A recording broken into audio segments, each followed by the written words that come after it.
Good evening friends. ഇന്ന് നമ്മൾ സംസാരിക്കാൻ പോകുന്നത് കേരളത്തിൽ നടന്ന ഒരു മിറക്കിൾ റിപ്പോർട്ടിനെ ആ, ആധാരിതമാക്കിയാണ്.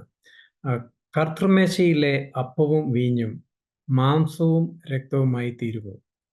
ആ, കർത്തൃമേശയിൽ യൂസ് ചെയ്യുന്ന അപ്പവും വീഞ്ഞും, അത് മറ്റ് എലമെന്റ്സും ആകാം, അത് ആ, വാഴ്ത്തപ്പെടുമ്പോൾ മാംസവും രക്തവുമായി മാറിത്തീരുമോ? അങ്ങനെ ഒരു മിറക്കിൾ ഒരു മാസം മുമ്പ് കേരളത്തിൽ ഒരു എറണാകുളത്ത് ഒരു ചർച്ചിൽ, ഒരു കാത്തോലിക്ക ചർച്ചിൽ നടന്നെന്നും അത് 3 പ്രാവശ്യം 3 സൺഡേയിൽ സെയിം ഗേളിനായി എക്സ്പീരിയൻസ് റിപ്പീറ്റ് ചെയ്യുവാനിടയായി എന്നും ഒത്തിരി ന്യൂസുകളൊക്കെ മീഡിയയിൽ, പേപ്പറിലും, യൂട്യൂബിലും ഫേസ്ബുക്കിലും വാട്സാപ്പിലും ഒക്കെ വളരെയധികം സർക്കിൾ ചെയ്യുന്നുണ്ട്. ആ വീഡിയോസൊക്കെ ഇപ്പം നിങ്ങൾ നോക്കിയാൽ കാണാൻ കഴിയും.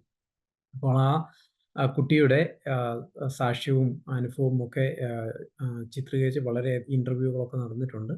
അപ്പോൾ അതിനെക്കുറിച്ചാണ് ഞാൻ ഇന്ന് സംസാരിക്കാൻ ആഗ്രഹിക്കുന്നത്. അങ്ങനെ ഒരു മിറക്കിൾ നടക്കുമോ നടക്കുകയില്ലയോ എന്ന് ഒരു കത്തോലിക്ക സമുദായത്തിന് വെളിയിൽ നിന്നുള്ള ആളുകൾ പറയുന്നതിലുപരി ഒരു ക്രിസ്ത്യൻ ഒരു ക്രിസ്ത്യൻ എന്ന രീതിയിൽ ബൈബിളിന്റെ അടിസ്ഥാനത്തിലും അതുപോലെ തന്നെ കത്തോലിക്ക ശിക്ഷയുടെ അടിസ്ഥാനത്തിലും ഇത് ശരിയാകുമോ എന്നുള്ളതാണ് നമ്മൾ ഇനി ചെയ്യുന്നത്. അതായത് കത്തോലിക്കരുടെ വിശ്വാസം അനുസരിച്ച് ഇങ്ങനെ ഒരു സംഭവം നമ്മൾ അംഗീകരിക്കാൻ പറ്റുമോ? ഇങ്ങനെ ഒരു മിറക്കിൾ, അല്ലെങ്കിൽ അതിനെ ഒരു മിറക്കിളായിട്ട് നമുക്ക് അംഗീകരിക്കാൻ പറ്റുമോ എന്നുള്ളതാണ് നമ്മൾ ഇന്ന് ചിന്തിക്കാൻ പോകുന്നത്. അപ്പോൾ നമ്മൾ ആദ്യമായിട്ട് കാണാൻ പോകുന്നത് ഇതിനെക്കുറിച്ചുള്ള ഒരു വീഡിയോ ആണ്. ായിരുന്നു നടന്നത് ഈ ഒരു ദീപികാരന്റെ അത്ഭുതം. ആദ്യമായി ഇത് സംഭവിച്ചപ്പോൾ എനിക്ക് നല്ല പേടിയായിരുന്നു. എന്താണ് സംഭവം എന്ന് അറിയാതെ ഞാൻ ആകെ പേടിച്ചുപോയി. കൈയൊക്കെ നല്ല വിറക്കലായിരുന്നു. അത് ഇനി അതൊരു അച്ഛനും വിഷമിച്ച് എല്ലാവരും ഒരേപോലെ കരഞ്ഞിട്ടുണ്ടപ്പോ എനിക്കും ആകെ എന്തൊക്കെയോ പോലെ തോന്നി. പിന്നെ അത് കഴിഞ്ഞ് കുറച്ചു നേരം കഴിഞ്ഞപ്പോ ഞാൻ ഓക്കെ ആയി. ടെൻഷനൊക്കെ പയ്യെ പയ്യെ മാറി. ഇത് ആദ്യം അപ്പൊ എന്തായി? ബ്ലഡ് ആയി മാറി. നാവില് വെച്ചപ്പോ ബ്ലഡ്, അത് ആദ്യത്തെ പ്രാവശ്യം ബ്ലഡ് ഒഴുകി വന്നോണ്ട് ആ ഒഴുകി വന്ന ബ്ലഡ് എന്നെ കൊണ്ട് കൺസ്യൂം ചെയ്യിച്ചു. അപ്പൊ എനിക്ക് ആ ഒരു ഫ്ലേവർ ടേസ്റ്റ് മനസ്സിലായിട്ടുണ്ടായി. അപ്പൊ രണ്ടാമത്തെ പ്രാവശ്യം വന്നിട്ട് എനിക്കത് മനസ്സിലായി. അപ്പൊ ഞാൻ വേഗം അടുത്തിരിക്കുന്ന കൊച്ചിനെ ജസ്റ്റ് കാണിച്ചു. അപ്പൊ അവള് വേഗം ആ ബ്ലഡ് വന്നിട്ടുണ്ടെന്ന് പറഞ്ഞ് അവളാണ് അപ്പൊ തന്നെ വിളിച്ചത്. ആദ്യം വന്ന ബ്ലഡ് അപ്പൊ തന്നെ കൺസ്യൂം ചെയ്തു അല്ലെ? അപ്പൊ തന്നെ മിറക്കിൾ നടന്നതിന്റെ ഒരു ഇംഗ്ലീഷ് വേർഷനുള്ള റിപ്പോർട്ടും അതിന്റെ കമന്ററിയുമാണ് നിങ്ങൾ കേട്ടത്. എന്നാൽ ആ കൊച്ച് അതിന്റെ അനുഭവങ്ങളും മലയാളത്തിൽ അത് കേൾക്കുവാൻ സാധിച്ചു. ഇതിനെക്കുറിച്ചുള്ള ഒരു വീഡിയോ ഞാൻ വീണ്ടും ഇച്ചിരി കഴിയുമ്പോൾ പ്ലേ ചെയ്യുന്നതാണ്. അതിനു മുമ്പ് നമ്മൾ ബൈബിളിൽ പറഞ്ഞിരിക്കുന്ന ചില വാക്യങ്ങൾ, ഈ യൂക്രിസ്റ്റിനെ കുറിച്ച്, അല്ലെന്നുണ്ടെങ്കിൽ കർത്തൃമേശയെ കുറിച്ച്, അത് അതിന്റെ തുടക്കം മുതൽ യേശു ക്രിസ്തുവിന്റെ സമയം തൊട്ട് ലോർഡ് സപ്പറിന്റെ അല്ലെങ്കിൽ ലാസ്റ്റ് സപ്പറിന്റെ സമയം തൊട്ട് അപ്പോസ്തലന്മാർ വരെ പ്രാക്ടീസ് ചെയ്യുകയും വിശ്വസിക്കുകയും പഠിപ്പിക്കുകയും ചെയ്ത കാര്യങ്ങൾ, നമ്മൾ അതിനെക്കുറിച്ചുള്ള ചില വാക്യങ്ങൾ ബൈബിളിൽ നിന്ന് വായിച്ചതിന് ശേഷം ഈ കർത്തൃമേശയെക്കുറിച്ച് ഉള്ള, അതായത് ക്രിസ്ത്യൻ സമൂഹങ്ങളിൽ ഇൻക്ലൂഡിങ് കത്തോലിക്കരുടെയും നോൺ കാത്തലിക് പ്രൊട്ടസ്റ്റന്റ് വിഭാഗങ്ങളുടെ ഇടയിലുള്ള വിശ്വാസത്തെക്കുറിച്ച് നമ്മൾ സംസാരിക്കുകയും ബൈബിളിന്റെ അടിസ്ഥാനത്തിൽ അതിനെക്കുറിച്ച് നോക്കുകയും ചെയ്യുന്നതാണ്. അപ്പോൾ ഞാൻ 1-2 വാക്യങ്ങൾ വായിക്കുവാൻ ആഗ്രഹിക്കുന്നു. നിങ്ങൾക്കത് കാണുവാൻ സാധിക്കാൻ വേണ്ടി ഞാനത് ഷെയർ ചെയ്യാൻ പോവുകയാണ്. മർക്കോസിന്റെ സുവിശേഷം 14-ാം അധ്യായം 22 മുതൽ 24 വരെയുള്ള വാക്യങ്ങൾ. അതിൽ നമ്മളിങ്ങനെ വായിക്കുന്നു: അവർ ഭക്ഷിക്കുമ്പോൾ അവൻ അപ്പം എടുത്ത്, അതെന്ന് പറഞ്ഞ് യേശു ക്രിസ്തു അപ്പം എടുത്ത് വാഴ്ത്തി നുറുക്കി അവർക്ക് കൊടുത്തു, വാങ്ങുവിൻ, ഇത് എന്റെ ശരീരം എന്ന് പറഞ്ഞു. പിന്നെ പാനപാത്രം എടുത്ത് സ്തോത്രം ചൊല്ലി അവർക്ക് കൊടുത്തു. എല്ലാവരും അതിൽ നിന്ന് കുടിച്ചു. ഇത് അനേകർക്ക് വേണ്ടി ചൊരിയുന്ന നിയമത്തിനുള്ള എന്റെ രക്തം ആകുന്നു എന്ന് പറഞ്ഞു. അപ്പോൾ ഈ വാക്യത്തിന്റെ അടിസ്ഥാനത്തിലാണ് കത്തോലിക്ക പഠിപ്പിക്കുന്നത് ഈ യേശു ക്രിസ്തുവിന്റെ വാഴ്ത്തപ്പെട്ട നാമത്തിൽ വാഴ്ത്തപ്പെടുന്ന, അല്ലെങ്കിൽ അവരെ കുർബാന കഴിക്കുമ്പോൾ ആ അപ്പം ശരീരമാവുകയും, അതായത് ഫ്ലഷ് ആവുകയും മാംസമാവുകയും, അതുപോലെ തന്നെ വൈൻ അല്ലെന്നുണ്ടെങ്കിൽ അവരിപ്പോൾ യൂസ് ചെയ്യുന്ന എന്ത് ജ്യൂസ് ആണെങ്കിലും ആ ജ്യൂസ് രക്തമായി മാറുകയും ചെയ്യുമെന്ന് പറയുന്നത്. അപ്പോൾ യേശുക്രിസ്തു ഇവിടെ പറഞ്ഞ ഇത് നമ്മൾ ചിന്തിക്കേണ്ടതാണ്. യേശുക്രിസ്തു ഇവിടെ പറഞ്ഞത് ഒരു ലിറ്ററൽ ഇന്റർപ്രിട്ടേഷൻ ആണോ? അതായത് തൻ്റെ ശരീരം ആയിട്ട് ഇത് അതായത് മാംസമായിട്ട് ഈ അപ്പം മാറുമെന്നും തൻ്റെ രക്തമായിട്ട് ഈ വീഞ്ഞ് അവർക്ക് കൊടുത്ത് മാറി എന്നും ആണോ? അതൊരു ലിറ്ററൽ ആയിട്ടാണോ വേണ്ടതല്ലെന്നുണ്ടെങ്കിൽ നമ്മൾ മെറ്റഫർ എന്ന് പറയുന്നത് പോലെ ഒരു പ്രയോഗമാണോ ഭാഷയിലുള്ളതെന്നാണ് നമ്മൾ ചിന്തിക്കേണ്ടത്. അതുപോലെ നമ്മൾ വേറൊരു വാക്യം നമ്മൾ നോക്കിക്കഴിഞ്ഞാൽ നമുക്ക് കാണുവാനൊക്കും. അത് ലൂക്കോസിന്റെ സുവിശേഷം 22-ാം അധ്യായം അതിന്റെ 19-ാം വാക്യം. ലൂക്കോസിന്റെ സുവിശേഷം 22-ാം അധ്യായം 19-ാം വാക്യം. പിന്നെ അപ്പം എടുത്ത് വാഴ്ത്തി നുറുക്കി അവർക്ക് കൊടുത്തു. ഇത് നിങ്ങൾക്ക് വേണ്ടി നൽകുന്ന എൻ്റെ ശരീരം, എൻ്റെ ഓർമ്മയ്ക്കായി ഇത് ചെയ്യുവിനെന്ന് പറഞ്ഞു. അപ്പൊ ഇവിടെയും ഇത് യേശു തൻ്റെ ശരീരമാണെന്ന് പറയുന്നു. അപ്പോൾ അവിടെ യേശു അപ്പോൾ കൊടുത്തപ്പോൾ യേശു ക്രിസ്തു അവിടെ ശരീരത്തോടെ ജീവിച്ചിരിക്കുന്ന സമയമാണ്. കൊടുത്തപ്പോൾ അത് ഒരു ശരീരമായിട്ട് അല്ലെങ്കിൽ ഫ്ലഷായിട്ട് മാറി എന്നാണ് നമ്മൾ ചിന്തിക്കേണ്ടത്. അപ്പോൾ യേശു ക്രിസ്തു പറയുന്നത് പിന്നെ വരുന്ന കാലത്തേക്ക് എൻ്റെ ഓർമ്മയ്ക്കായി ചെയ്യുവിൻ.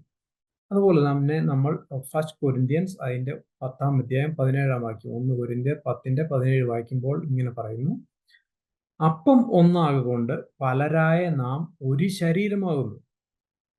അപ്പം നമ്മളിത് ചിന്തിച്ചോണം. ഈ പറയുന്ന പോലെ നമ്മൾ ഇന്റർപ്രറ്റ് ചെയ്ത് കഴിഞ്ഞാൽ നമ്മൾ ഒരു ശരീരമാണ്. ഓക്കെ, നമ്മൾ ഒരു സഭയിലുള്ളവരെല്ലാം ഒരു ശരീരമാണെന്ന് ചിന്തിക്കേണ്ടി വരും. അതുപോലെ തന്നെ നാം എല്ലാവരും ഒരേ അപ്പത്തിൽ അംശികളാകുന്നു. ഇവിടെ പൗലോസ് പറയുന്നത് നാം എല്ലാം ഒരു ഫ്ലഷിന്റെ അല്ലെന്നുണ്ടെങ്കിൽ ഒരു മാംസത്തിന്റെ അംശായികൾ എന്നല്ല. അതിന്റെ അർത്ഥം അവർ കഴിച്ചിരുന്ന അപ്പം തന്നെയാണ്. അപ്പൊ പൗലോസ് പറയുന്നത് ഇതാണ്, അവർ കഴിച്ചിരുന്നത് അപ്പമാണ്, മാംസമല്ല. നാം എല്ലാവരും ഒരേ അപ്പത്തിൽ അംശികളാകുന്നില്ല. നാം എല്ലാം ഒരു മാംസത്തിൽ അവകാശികളല്ല, ഒരു മാംസത്തിൽ അംശികളല്ല, ഒരു അപ്പത്തിൽ അംശികളാണ്. അതായത് അപ്പസ്തോലന്മാര് അവരുടെ സമയത്ത് വിശ്വസിച്ചിരുന്നത് ഇവർ കഴിക്കുന്നത് ഓഫ്കോഴ്സ് അത് വാഴ്ത്തി അനുഗ്രഹിച്ച അപ്പമാണ്. പക്ഷെ അത് അപ്പം കഴിച്ചെന്ന് തന്നെയാണ് അവർ വിശ്വസിച്ചിരുന്നത്. അതുപോലെ തന്നെ നമ്മൾ 1 കൊരിന്ത്യൻസ് അതിന്റെ 11-ാം അധ്യായം, ഇത് ലോർഡ്സ് സപ്പർ അല്ലെന്നുണ്ടെങ്കിൽ അന്ത്യ അത്താഴത്തെ കുറിച്ചുള്ള ഒരു ഏറ്റവും വിശകലമായിട്ട് വിശദീകരിച്ച് എഴുതിയേക്കുന്ന ഒരു പാസേജാണ്. അതുകൊണ്ട് ഞാനത് മുഴുവൻ വായിക്കുവാൻ ആഗ്രഹിക്കുന്നു. പൗലോസ് പറയുന്നതാണ്, ഞാൻ കർത്താവിങ്കിൽ നിന്ന് പ്രാപിക്കും. ശ്രദ്ധിച്ചോണം, പൗലോസ് വേറെ ആരിൽ നിന്നല്ല, പൗലോസ് വേറെ അപ്പസ്തോലന്മാരിൽ നിന്ന് പോലും അല്ല പ്രാപിച്ചത്. ഇത് കർത്താവിൽ നിന്ന് നേരെ പ്രാപിച്ചു. അതാണ് യേശുക്രിസ്തു നേരിട്ട് പൗലോസിന് വെളിപ്പെടുത്തി കൊടുത്ത കാര്യമാണ്. ഞാൻ കർത്താവിൽ നിന്ന് പ്രാപിക്കുകയും നിങ്ങൾക്ക് ഏൽപ്പിക്കുകയും ചെയ്തത് എന്തെന്നാൽ, അതായത് പൗലോസ് മറ്റുള്ളവരോട് പഠിപ്പിച്ചത് എന്തെന്നാൽ, മറ്റുള്ളവരുടെ ശിഷ്യൻ എന്ന് പറഞ്ഞാൽ തിമോഥെയോസ്, ടൈറ്റസ് ഇങ്ങനെയുള്ളവരോടൊക്കെ പഠിപ്പിച്ചു കൊടുത്തത് എന്തെന്നാൽ, കർത്താവായ യേശുവിനെ കാണിച്ചു കൊടുത്ത രാത്രിയിൽ അവൻ 24-ാം വാക്യം, അവൻ അപ്പം എടുത്ത് സ്തോത്രം ചൊല്ലി നുറുക്കി, ഇത് നിങ്ങൾക്ക് വേണ്ടിയുള്ള എൻ്റെ ശരീരം. അവിടെ ശരീരം എന്ന് പറയുന്നുണ്ട്. എന്നിട്ട് പറയാണ്, എൻ്റെ ഓർമ്മയ്ക്കായി ഇത് ചെയ്യുവിൻ എന്ന് പറഞ്ഞു. അവണ്ണം തന്നെ അത്താഴം കഴിഞ്ഞ ശേഷം അവൻ പാനപാത്രം എടുത്ത്, ഒരു പാനപാത്രം ഈ പാനപാത്രം എൻ്റെ രക്തത്തിൽ പുതിയ നിയമം ആകുന്നു, ഇത് കുടിക്കുമ്പോഴൊക്കെയും എൻ്റെ ഓർമ്മയ്ക്കായി ചെയ്യുവിൻ എന്ന് പറഞ്ഞു. ഇവിടെ നമ്മൾ കാണുന്നത് ഓർമ്മയ്ക്കായി ചെയ്യുന്ന ഒരു കാര്യമാണ്, അല്ലാതെ പിന്നെയും പിന്നെയും കർത്താവിനെ ക്രൂശിക്കുകയോ കുർബാന അതായത് ബലി കഴിക്കുകയോ ചെയ്യുന്ന കാര്യമല്ല, ഓർമ്മയ്ക്കായി ചെയ്യുന്ന കാര്യമാണ്. അത് കഴിഞ്ഞിട്ട് പിന്നെ 26-ാം വാക്യത്തിൽ എഴുതിയിരിക്കുകയാണ്, അങ്ങനെ നിങ്ങൾ ഈ അപ്പം തിന്നുകയും, ഈ മാംസം തിന്നുകയല്ല, അങ്ങനെ നിങ്ങൾ ഈ അപ്പം തിന്നുകയും പാനപാത്രം കുടിക്കുകയും ചെയ്യുമ്പോഴൊക്കെയും കർത്താവ് വരുവോളം അവന്റെ മരണത്തെ പ്രസ്താവിക്കുന്നു. പിന്നെയും യേശുക്രിസ്തുവിനെ കൊല്ലുന്നു എന്നല്ല അതിൻ്റെ അർത്ഥം, കുർബാന കഴിക്കുന്നു എന്നല്ല, ബലി കഴിക്കുന്നു എന്നല്ല അതിൻ്റെ അർത്ഥം. അതൊരു പ്രസ്താവനയാണ്, ഒരു ഡിക്ലറേഷൻ ആണ്. It's A symbolic event. അപ്പൊ അത് കഴിഞ്ഞിട്ടും നമ്മൾ അതിനെക്കുറിച്ച് വായിക്കുന്നുണ്ട്. അതുപോലെ തന്നെ നമ്മൾ യോഹന്നാന്റെ സുവിശേഷം അതിന്റെ 6-ാം അധ്യായം 35-ാം വാക്യത്തിൽ നമ്മൾ ഇങ്ങനെയുള്ള ഭാഷകൾ എങ്ങനെ യൂസ് ചെയ്യണമെന്ന് നോക്കുമ്പോൾ കാണുന്ന ഒരു ഉദാഹരണമാണിത്. യോഹന്നാൻ 6:35, യേശുക്രിസ്തു അവരോട് പറഞ്ഞത്, ഞാൻ ജീവന്റെ അപ്പമാകുന്നു. ഇത് യേശുക്രിസ്തു ജീവിച്ചിരുന്ന കാലത്ത് പറഞ്ഞാണ്, ഞാൻ ജീവന്റെ അപ്പമാകുന്നു. അപ്പൊ അങ്ങനെ വായിച്ചു കഴിഞ്ഞാൽ യേശുക്രിസ്തു മാംസമല്ല അപ്പമായിട്ടാണ് മാറണ്ടേ. കാരണം യേശുക്രിസ്തു ഒരു അപ്പമാണ്. യേശുക്രിസ്തു എന്നും ഒരു അപ്പമായിരുന്നു. യേശുക്രിസ്തു ജീവിച്ചിരിക്കുമ്പോൾ ഒരു അപ്പമായിരുന്നു. ആ അപ്പം തിന്നുന്നവനാണ്, അതായത് മാംസം തിന്നുന്നതല്ല, ആ അപ്പം തിന്നുന്നവൻ ഒരിക്കലും വിശക്കുകയില്ല. യേശുക്രിസ്തു ഒരു അപ്പമാണ്. ഓക്കെ, യേശുക്രിസ്തു മാംസമല്ല, യേശുക്രിസ്തു ഒരു അപ്പമാണ്. ഓക്കെ, നമ്മൾ അങ്ങനെ വായിച്ചു കഴിഞ്ഞാൽ ഇങ്ങനെ വേണം ഈ വാക്യങ്ങളൊക്കെ ഇന്റർപ്രറ്റ് ചെയ്യാൻ. അത് കഴിഞ്ഞിട്ട് നമ്മൾ വായിക്കുന്നു യോഹന്നാൻ 15-ന്റെ 5-ാം വാക്യം, ഞാൻ മുന്തിരിച്ചെടിയും നിങ്ങൾ ശാഖകളുമാണ്. അപ്പൊ യേശുക്രിസ്തു ഒരു മുന്തിരിച്ചെടിയാ. ഓക്കെ, യേശുക്രിസ്തു മാംസമൊന്നുമല്ല, യേശുക്രിസ്തു അപ്പമല്ല, യേശുക്രിസ്തു ആക്ച്വലി ഒരു മുന്തിരിച്ചെടിയാ. അപ്പം അതിൽ നമ്മളും അങ്ങനെ തന്നെ, നമ്മൾ അതിന്റെ ശാഖകളാ. അപ്പം ഇതൊന്നും ഉപമയോ ആലങ്കാരിക ഭാഷമായിട്ടൊന്നും കണ്ടില്ലെന്നുണ്ടെങ്കിൽ അപ്പൊ യേശുക്രിസ്തു പിന്നെ മുന്തിരി ആന്ന് പറയേണ്ടി വരും, അല്ലെങ്കിൽ മുന്തിരിവള്ളിയാന്ന്, മുന്തിരിച്ചെടിയാന്ന് പറയേണ്ടി വരും. ഓക്കെ, അപ്പം ഭാഷ യൂസ് ചെയ്യുമ്പോൾ അതിനകത്ത് ഉപമകളുണ്ട്, ആലങ്കാരിക ഭാഷകളുണ്ട്. അപ്പൊ യേശുക്രിസ്തു ഇതെന്റെ ശരീരമാകുന്നു, ഇതെന്റെ രക്തമാകുന്നു എന്ന് പറയുന്നതിനെ ആലങ്കാരികമായിട്ട് കണ്ടില്ലെന്നുണ്ടെങ്കിൽ മറ്റു ബൈബിൾ പാസേജുകൾ വായിക്കുമ്പോൾ ഇങ്ങനത്തെ പ്രശ്നങ്ങൾ വരും. അതുപോലെ തന്നെ 1 കൊരിന്ത്യർ അതിന്റെ 10-ാം അധ്യായം 4-ാം വാക്യത്തിൽ പറയുന്നു, ഒരേ ആത്മീയ ആഹാരം തിന്ന് എല്ലാവരും ഒരേ ആത്മീയ പാനീയം കുടിച്ച് അവരെ അനുഗമിച്ച ആത്മീയ പാറയിൽ നിന്നല്ലോ അവർ കുടിച്ചത്. ആ പാറ ക്രിസ്തു ആകുന്നു. അപ്പൊ ഇത് പിന്നെയും പ്രശ്നമായി. ക്രിസ്തു എന്ന് പറയുന്ന ഒരു പാറയാ. ഓക്കെ, ക്രിസ്തു ഒരു പാറയാ. ക്രിസ്തു അപ്പവും അല്ല, ക്രിസ്തു ഫ്ലഷും അല്ല, ക്രിസ്തു പാറയാ. അപ്പൊ നമ്മൾ ഇനി പാറയെ വേണം ആരാധിക്കാൻ. ഓക്കെ, അപ്പം ആലങ്കാരികമായിട്ട് ബൈബിളിൽ പറഞ്ഞിരിക്കുന്ന കാര്യങ്ങൾ എടുത്ത് അതിനെ ലിറ്ററലായിട്ട് ഇന്റർപ്രറ്റ് ചെയ്ത് കഴിഞ്ഞാൽ നമ്മൾ അനാവശ്യമായിട്ടുള്ള വിശ്വാസങ്ങളിലേക്കും അനാവശ്യമായിട്ടുള്ള ആചാരങ്ങളിലേക്കും പോകുവാൻ സാധ്യതയുണ്ട്. അതുപോലെ തന്നെ നമ്മൾ ഇനി മിറക്കിളിനെ കുറിച്ച് സംസാരിക്കുമ്പോൾ നമ്മൾ ചിന്തിക്കേണ്ട ഒരു കാര്യമാണ്, മിറക്കിൾ എന്ന് പറഞ്ഞു കഴിഞ്ഞാൽ നടക്കലാത്ത കാര്യമൊന്നുമല്ല. മിറക്കിളൊക്കെ പലയിടത്തും നടക്കുന്നതായിട്ട് അവകാശപ്പെടുകയും അത് റിപ്പോർട്ട് ചെയ്യുകയൊക്കെ ചെയ്യപ്പെട്ടിട്ടുണ്ട്. ആരും അത് ഡിനൈ ചെയ്യുന്നില്ല. മിറക്കിൾ പല സ്ഥലങ്ങളിലും സംഭവിക്കാം, പല സമുദായങ്ങളിലും സംഭവിക്കാം. അതിനെക്കുറിച്ചുള്ള ഏറ്റവും ബെറ്റർ എക്സാമ്പിൾ എന്ന് പറയുന്നത് നമ്മൾ പുറപ്പാട് പുസ്തകം അതിൻ്റെ 7-ാം അധ്യായം 14-ാം വാക്യത്തിൽ സോറി, പുറപ്പാട് പുസ്തകം അതിൻ്റെ 7-ാം അധ്യായം അതിൻ്റെ 14-ാം വാക്യം തൊട്ട് വായിക്കുമ്പോൾ മുന്നോട്ടുള്ള ചാപ്റ്ററുകൾ, അധ്യായങ്ങൾ നമുക്ക് കാണുവാൻ സാധിക്കും. 8-ാം അധ്യായത്തിലൊക്കെ അത് തുടർന്ന് സംഭവിക്കുന്നുണ്ട്. അതായത് മോശ ചെയ്യുന്ന ഈ മിറക്കിൾസ് ഒക്കെ അവര് അവിടുത്തെ മന്ത്രവാദികളും ചെയ്യുന്നു. പുറപ്പാട് പുസ്തകം അതിൻ്റെ 7-ാം അധ്യായം 11-ാം വാക്യം. അപ്പോൾ ഫറവോൻ വിദ്വാൻമാരെയും ക്ഷുദ്രക്കാരെയും വിളിപ്പിച്ചു, മിസ്രയീമ്യ മന്ത്രവാദികളായ ഇവരും തങ്ങളുടെ മന്ത്രവാദത്താൽ അതുപോലെ ചെയ്തു. അപ്പം മോശ ചെയ്ത മിറക്കിൾസ്, മോശ ചെയ്ത അത്ഭുതങ്ങൾ അതേപോലെ തന്നെ, വ്യത്യാസമൊന്നുമില്ല, അതേപോലെ തന്നെ അവിടുത്തെ മന്ത്രവാദികളും ചെയ്തു. ഓക്കെ, അങ്ങനെയാണ് അവിടെ എഴുതിയിരിക്കുന്നത്. അപ്പോൾ അത് തുടർന്ന് നടന്ന അത്ഭുതങ്ങളിലെല്ലാം ഇതെല്ലാം സംഭവിക്കുന്നുണ്ട്. ഏറ്റവും ഒടുവിലത്തെ ആ അത്ഭുതത്തിൽ മാത്രം അത് സംഭവിക്കാതെ പോലും. കാരണം ഏറ്റവും ഒടുവിലത്തെ മിറക്കിൾ എന്ന് പറയുന്നത് ആദ്യജാതന്മാരുടെ മരണമാണ്. ആദ്യജാതന്മാർ മരണപ്പെട്ടു കഴിഞ്ഞാൽ പിന്നെ മരണപ്പെട്ടവരെ പിന്നെയും, അതായത് ആദ്യജാതന്മാരെ പിന്നെയും കൊല്ലാൻ പറ്റത്തില്ലല്ലോ. അതുകൊണ്ട് ആ മിറക്കിൾ മാത്രം അവിടെ റിപ്പീറ്റ് ചെയ്യുന്നില്ല. ബാക്കി എല്ലാ മിറക്കിളും അവിടെ മന്ത്രവാദികൾ റിപ്പീറ്റ് ചെയ്യുന്നതായിട്ട് നമുക്ക് കാണുവാൻ സാധിക്കുന്നുണ്ട്. അപ്പോൾ ഇങ്ങനെയുള്ള വചനങ്ങളെടുത്ത് അല്ലെങ്കിൽ വാക്യങ്ങളെടുത്ത് നമ്മൾ ഓരോ മിറക്കിൾസ് ക്ലെയിം ചെയ്യുകയും വേണ്ടാത്ത വിശ്വാസങ്ങളിലേക്ക് പോവുകയൊക്കെ ചെയ്യുന്നത് ഒരു ഹെൽത്തി വ്യൂ അല്ല. അതുപോലെ തന്നെ നമ്മൾ ബൈബിൾ അടിസ്ഥാനത്തിൽ നമ്മൾ നോക്കിക്കഴിയുമ്പോൾ നമ്മൾ ചിന്തിക്കേണ്ട ഒരു കാര്യമാണ്, ഇത്തരം മിറക്കിൾസ് നമുക്ക് ഇന്ന് മിറക്കിളിൻ്റെ പുറകെ നമ്മൾ പോകേണ്ട കാര്യമുണ്ടോ? കാരണം യേശുക്രിസ്തുവിൻ്റെ സമയത്ത് യേശുക്രിസ്തുവിനോട് തൻ്റെ ശിഷ്യന്മാർ സഞ്ചരിക്കുമ്പോൾ നാട്ടിലെ കുറെ ആളുകൾ വന്ന് ചോദിച്ചു, നീ ഒരു മിറക്കിൾ കാണിക്കും, ഞങ്ങൾ നിന്നെ വിശ്വസിക്കാം. അപ്പോൾ യേശുക്രിസ്തു അവരോട് പറഞ്ഞതാണ്, നിങ്ങൾക്ക് യോനായുടെ മിറക്കിൾ അല്ലാതെ, യോനായുടെ സമയത്ത് സംഭവിച്ച പോലുള്ള ഒരു മിറക്കിൾ അല്ലാതെ വേറെ ഒരു സൈനും ഞാൻ നിങ്ങൾക്ക് തരുന്നില്ല. ആ ഒരു സൈനാണ് നമുക്ക് ആ ജനറേഷനും ഈ ജനറേഷനും ഉള്ളത്. അതേതാണ്? യേശുക്രിസ്തുവിൻ്റെ പുനരുത്ഥാനം.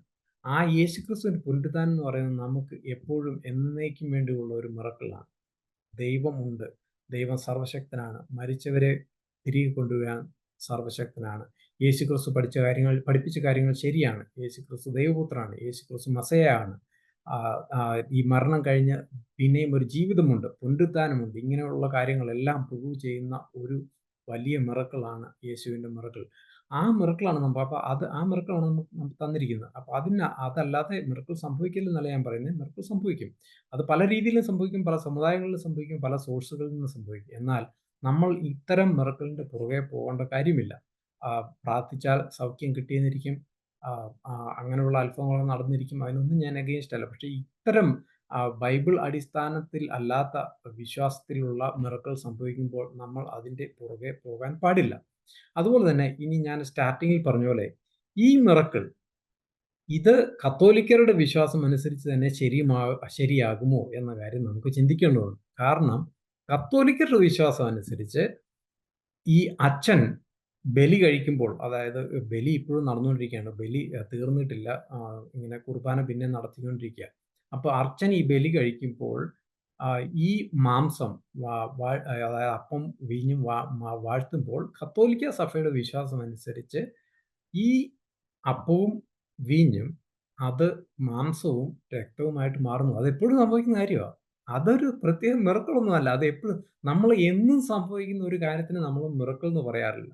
ഉദാഹരണമായിട്ട് നിങ്ങൾ എല്ലാ ദിവസവും രാവിലെ വെളിയിൽ പോകുമ്പോൾ രാവിലെ പോകുമ്പോൾ സൂര്യനെ കാണാറുണ്ട്. അതൊരു മിറക്കിളല്ല. അത് എല്ലാ ദിവസവും സംഭവിക്കുന്ന കാര്യമാണ്.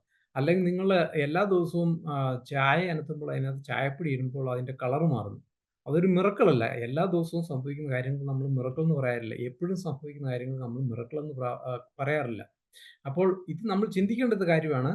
കാരണം കത്തോലിക്കരുടെ വിശ്വാസം അനുസരിച്ച് എപ്പോഴും അച്ഛൻ വാഴ്ത്തുമ്പോൾ ഈ അപ്പവും വീഞ്ഞും മാംസവും രക്തവുമായിട്ട് മാറുന്നു. അങ്ങനെ ഉണ്ടെന്നുണ്ടെങ്കിൽ പിന്നെ ഈ 3 ആഴ്ച മുമ്പ് എറണാകുളത്ത് നടന്നു പറയുന്ന സ്പെഷ്യൽ മിറക്കിൾ എന്ന് പറയുന്നത് എന്താ? കാരണം അത് എപ്പോഴും സംഭവിക്കുന്നതല്ലേ? കത്തോലിക്ക സഭയിൽ എപ്പോഴും നടന്നുകൊണ്ടിരിക്കുന്ന കാര്യമല്ലേ? അതോ ഈ കഴിഞ്ഞ 3 ആഴ്ച മുമ്പിൽ അവിടെ സംഭവിച്ചത് മാത്രമാണോ? അന്നേരം മാത്രമാണോ ഇത് അപ്പവും മാംസവും രക്തവും ആയി മാറിയത്? അതിനു മുമ്പൊന്നും കത്തോലിക്ക സഭകളിൽ, അതായത് എല്ലാ സഭകളിലും എല്ലാ സൺഡേയിലും ലോകത്തിൽ മൊത്തമുള്ള കത്തോലിക്ക ചർച്ചുകളിൽ ഈ അപ്പവും വീഞ്ഞും വാഴ്ത്തുമ്പോൾ ഇങ്ങനെ ഒരു മിറക്കിൾ നടക്കുന്നില്ലേ? ഇത് മാംസവും രക്തവുമായിട്ട് മാറുന്നില്ലേ? ഈ 3 ആഴ്ച മുമ്പ് നടന്നപ്പോൾ മാത്രമേ ഇത് അങ്ങനെ ഒരു ചേഞ്ച് ആയിട്ട് മാറിയുള്ളൂ? കത്തോലിക്കർ തന്നെ പറ. അങ്ങനെയല്ല. ഇത് എല്ലാ പ്രാവശ്യവും നടക്കുന്നതാണെന്നുണ്ടെങ്കിൽ അപ്പോൾ ഇതൊരു മിറക്കിൾ അല്ല. കാരണം എന്നും നടക്കുന്നത് തന്നെ ഇത് നടന്നേ. അഥവാ ഇതിനി ഒരു മിറക്കിളാണ്, ഇത് ആ ദിവസം മാംസവും രക്തവുമായിട്ട് മാറിയെങ്കിൽ മറ്റു സംഭവങ്ങളിൽ, അതായത് മറ്റു സ്ഥലങ്ങളിൽ എല്ലാ സൺഡേയിലും അത് നടക്കുന്നില്ലെന്നർത്ഥം. അപ്പോൾ നിങ്ങൾ തന്നെ ഒരു കത്തോലിക്കൻ എന്ന രീതിയിൽ നിങ്ങൾ തന്നെ പറ, ഒന്നെങ്കിൽ ഇതെപ്പോഴും അപ്പവും വീഞ്ഞും മാംസവും രക്തമായിട്ട് മാറുന്നുണ്ട്, അല്ലെന്നുണ്ടെങ്കിൽ ഈ സംഭവം മിറക്കിൾ നടന്ന അന്നേരമാണ് ഇത് നടന്നത്, അല്ലാത്തപ്പോൾ ഇത് നടക്കുന്നില്ല. ഓക്കെ, നിങ്ങൾ തന്നെ അത് പറഞ്ഞു, നിങ്ങൾ തന്നെ പറയുന്നത് ഞങ്ങൾ അംഗീകരിക്കാം. ഓക്കെ, നമ്മളിത് ഈ കർത്തൃമേശയെ കുറിച്ച് ചിന്തിക്കുമ്പോൾ ഞാൻ മുമ്പ് പറഞ്ഞ പോലെ ഇതിനെക്കുറിച്ച് 4 വ്യൂകളുണ്ട്. അതായത് ക്രിസ്ത്യൻസിൻ്റെ ഇടയിൽ, കത്തോലിക്കരെ കൂട്ടിയുള്ള ക്രിസ്ത്യൻസിൻ്റെ ഇടയിൽ. ഒന്നാമത്തെ വ്യൂവിന് പറയുന്നതാണ് ട്രാൻസ് സബ്സ്റ്റാൻഷിയേഷൻ. അതായത് ഈ സബ്സ്റ്റൻസ്, അതായത് അപ്പത്തിൻ്റെയും വീഞ്ഞിൻ്റെയും സബ്സ്റ്റൻസ് ട്രാൻസ് ചെയ്യും, അതായത് ചേഞ്ച് ചെയ്യും. ആ വിശ്വാസമാണ് കത്തോലിക്ക് വിശ്വസിക്കുന്നത്. അവർ വിശ്വസിക്കുന്നത് ഈ അപ്പവും വീഞ്ഞും വാഴ്ത്തപ്പെടുമ്പോൾ ഇതിൻ്റെ സബ്സ്റ്റൻസ്, ഇതിൻ്റെ കണ്ടന്റ്, അല്ലെങ്കിൽ ഇതിൻ്റെ ഈ എലമെന്റ്, അത് അപ്പവും വീഞ്ഞും എന്നുള്ളത് മാംസവും രക്തവുമായിട്ട് മാറും. അങ്ങനെ ഒരു അങ്ങനെ ഒരു ചേഞ്ച് അവിടെ നടക്കുന്നു എന്നാണ് അവർ വിശ്വസിക്കുന്നത്. അത് കഴിഞ്ഞിട്ട് ലൂതറിന്റെ റിഫർമേഷൻ കൊണ്ടുവന്നു കഴിഞ്ഞപ്പോൾ ലൂതർ ഈ ഒത്തിരി ഇത് വാഴ്ത്തപ്പെടുകയും കാണുകയും തിന്നുകയും ഒക്കെ ചെയ്ത ആളാണ്. ഇത് ഒരു കത്തോലിക്ക അച്ഛനായിരുന്നു. ലൂതർ പറഞ്ഞു, ഇതിനകത്ത് അർത്ഥമൊന്നുമില്ല, ഇത് അപ്പവും വീഞ്ഞൊന്നുമല്ല, ഇതൊരു ലാബിൽ കൊണ്ട് ടെസ്റ്റ് ചെയ്ത് കഴിഞ്ഞാൽ അറിയുന്ന കാര്യമുള്ളൂ, ഇത് ശരിയല്ല എന്ന് പറഞ്ഞിട്ട് അദ്ദേഹം പറഞ്ഞു, ഇത് കോൺസ് സബ്സ്റ്റാൻഷ്യൽ എന്ന് പറഞ്ഞാൽ, കോൺസ് എന്ന് പറഞ്ഞാൽ വിത്ത് എന്ന് പറഞ്ഞാൽ അത് ലൂതർ പഠിപ്പിച്ചത് ഇങ്ങനെയാണ്: ഈ അപ്പവും വീഞ്ഞും വാഴ്ത്തപ്പെടുമ്പോൾ യേശുക്രിസ്തുവിന്റെ പ്രസൻസ് ഈ അപ്പത്തിനോടും വീഞ്ഞിനോടും കൂടെ ചേരുന്നു. അതായത് നിങ്ങളൊരു സ്പോഞ്ച് വെള്ളത്തിൽ മുക്കിയാൽ ആ സ്പോഞ്ച് വെള്ളവും ഒന്നായിട്ട് മാറുന്നു. ആ sponge is with water, water is with sponge. അങ്ങനെ ഒരു ചേഞ്ച് അവിടെ നടക്കുന്നതാണ്. എന്നാൽ ഈ ലൂതറിന്റെ തന്നെ സമകാലികനിലായിരുന്ന മറ്റു ചില റിഫർമേഷൻ ലീഡ് ചെയ്ത ആളുകളുണ്ട്. മറ്റു കൺട്രികൾ, ജർമ്മനിയിലായിരുന്നു ലൂതർ, മറ്റു കൺട്രികളിലുണ്ടായിരുന്ന കാൾവിനും സിംഗ്ലിയും ഒക്കെ ഇതിനോട് എഗ്രി ചെയ്തില്ല. അപ്പോൾ സ്വിംഗ്ലി പറഞ്ഞു ഇത് അത് ശരിയല്ല. കാരണം യേശുക്രിസ്തു ഒരു പുനരുദ്ധാനം പ്രാപിച്ച് സ്വർഗത്തിൽ ഇരിക്കുന്ന ആളാണ്. ഈ അപ്പം വാഴ്ത്തപ്പെടുന്നുള്ള ഇതിനകത്തോട്ട് വന്ന് ഈ അപ്പത്തിനകത്തോട്ട് കയറുക എന്ന് പറയുന്നത് it doesn't make any sense. അതൊരു അർത്ഥമില്ലാത്ത കാര്യമാണ്. അപ്പോൾ സ്വിംഗ്ലി പറഞ്ഞു, ബൈബിൾ നമ്മൾ മുമ്പ് വായിച്ച വാക്യങ്ങളുള്ള കാര്യമാണ്. ഇത് എൻ്റെ ഓർമ്മയ്ക്കായി ചെയ്യുവിൻ എന്നാണ് യേശുക്രിസ്തു പറഞ്ഞത്. അപ്പോൾ ഇത് നമ്മളൊരു ഓർമ്മയ്ക്കായി ചെയ്യുന്ന കാര്യമാണ്, ഒരു സിംബോളിക് ഇവന്റ് ആണ്. നമ്മൾ യേശുക്രിസ്തുവിന്റെ ആ സാക്രിഫൈസ് നമുക്ക് വേണ്ടി തന്നെത്താൻ ബലി കൊടുത്തു, ഒരിക്കൽ ബലി കൊടുത്തു. ബലി ഇങ്ങനെ റിപ്പീറ്റ് ചെയ്തുകൊണ്ടിരിക്കുകയല്ല. പണ്ടൊക്കെ റിപ്പീറ്റ് ചെയ്യണമായിരുന്നു. പണ്ട് ആനിമൽസിന്റെ ബലി ഇങ്ങനെ റിപ്പീറ്റ് ചെയ്തുകൊണ്ടിരിക്കുകയായിരുന്നു. എന്നാൽ യേശുക്രിസ്തുവിന്റെ ബലി വന്നു കഴിഞ്ഞപ്പോൾ അത് വൺസ് ഫോർ ഓൾ, നമുക്ക് എന്നേക്കുമായിട്ടുള്ള ഒരു ഒറ്റ ബലിയാണ്. അത് പിന്നെയും യേശുക്രിസ്തുവിനെ കൊന്ന് ബലി കഴിക്കേണ്ട കാര്യമില്ല. ആ ഒറ്റ ബലിയിൽ നമുക്ക് വേണ്ടി യാഗമായതിൻ്റെ ഓർമ്മയ്ക്ക് വേണ്ടി നമ്മൾ ഇത് ചെയ്യുന്നു എന്നാണ് സ്വിംഗ്ലി പറഞ്ഞത്. എന്നാൽ കാൽവിൻ ഇച്ചിരൂടെ മുന്നോട്ട് പോയി കാൽവിൻ പറഞ്ഞു ഇത് ജസ്റ്റ് നമ്മൾ ഓർമ്മയ്ക്ക് വേണ്ടി മാത്രം ചെയ്യുന്ന ഒരു കാര്യമല്ല. ജസ്റ്റ് നമ്മൾ അപ്പം വാഴ്ത്തുകയും അതിനെ അനുഗ്രഹിക്കുകയും ചെയ്യുമ്പോൾ അവിടെ ജസ്റ്റ് ഒരു ഓർമ്മ മാത്രമല്ല, അവിടെ ഒരു ദൈവിക പ്രസൻസ് ഉണ്ട്. ഓഫ് കോഴ്സ് കാൽവിൻ എഗ്രി ചെയ്തു. യേശു ക്രിസ്തു അതിനകത്തോട്ട് വന്ന് അവിടെ ഒന്നായിട്ട് ഒന്നും ചെയ്യുന്നൊന്നുമില്ല, ലൂതർ പഠിപ്പിച്ചതുപോലെ. അതുപോലെ തന്നെ ഇത് മാംസവും രക്തവുമായിട്ട് മാറുന്നൊന്നുമില്ല. പക്ഷേ കാൽവിൻ പറഞ്ഞത് അവിടെ ഒരു ഹോളി സ്പിരിറ്റിൻ്റെ ഒരു പ്രസൻസ് ആ എലമെൻസിനെ ഒരു സേക്രഡ് എലമെന്റ് ആയിട്ട് മാറ്റുന്നു. അതായത് അനുഗ്രഹിക്കപ്പെട്ട ഒരു ഹോളി എലമെന്റ് ആയിട്ട് മാറ്റുന്നു, സേക്രഡ് എലമെന്റ് ആയിട്ട് മാറ്റുന്നു. അങ്ങനെ ഒരു ഹോളി സ്പിരിറ്റിന്റെ പ്രസൻസ് അവിടെ ഉണ്ട് എന്നാണ് കാൽവിൻ പഠിപ്പിച്ചത്. അപ്പോൾ ഇന്നത്തെ ഉള്ള current most reformed churches, reformed theologians, Protestant theologians ഒക്കെ വിശ്വസിക്കുന്ന അതാണ്.